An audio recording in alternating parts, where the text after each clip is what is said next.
మరొక పెను ప్రమాదం అయితే సంభవించింది. మహాకుంభమేళాలో మరో ప్రమాదం అయితే జరిగిందనమాట. ఇటీవల చూసుకున్నట్లయితే తొక్కిసలాట కారణంగా భారీగా చనిపోయారు. ఇప్పుడు మళ్ళీ ఘోర అగ్ని ప్రమాదం అయితే సంభవించింది. సో వివరాల్లోకి వెళ్తే ప్రపంచంలోని అతిపెద్ద ఆధ్యాత్మిక వేడుక మహాకుంభమేళాలో మరోసారి అపశృతి చోటు చేసుకుంది.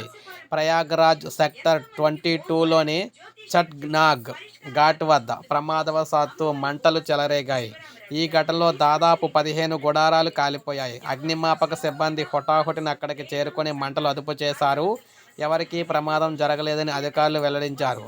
11 రోజుల క్రితం 2 గ్యాస్ సిలిండర్లు పేలడంతో ఇక్కడ భారీగా మంటలు వ్యాపించిన సంగతి తెలిసిందే. ఈ ఘటనలో 18 టెంట్లు మొత్తం దగ్ధమయ్యాయి అన్నమాట. ఇటీవల చూసుకుంటే తొక్కిసలాటలో భారీగా చనిపోయారు. ఇప్పుడు చూసుకుంటే మొత్తం 18 టెంట్లు అయితే మొత్తం కాలిపోయినాయి అనమాట. సో మహాకుంభమేళాలో అనేక అపశృతులు అయితే చోటు చేసుకుంటూ ఉన్నాయి. అనేక ప్రమాదాలు జరుగుతూ ఉన్నాయి. భక్తులందరూ కూడా జాగ్రత్తగా ఉండాలని చెప్పేసి చెప్తూ ఉన్నారన్నమాట. సో ఇప్పుడే మనకు అప్డేట్ అయితే వచ్చింది. ఒక లైక్ చేయండి. సబ్స్క్రైబ్ చేసుకోకపోతే మన ఛానల్ సబ్స్క్రైబ్ చేసుకొని ఫాలో అవుతూ ఉండండి.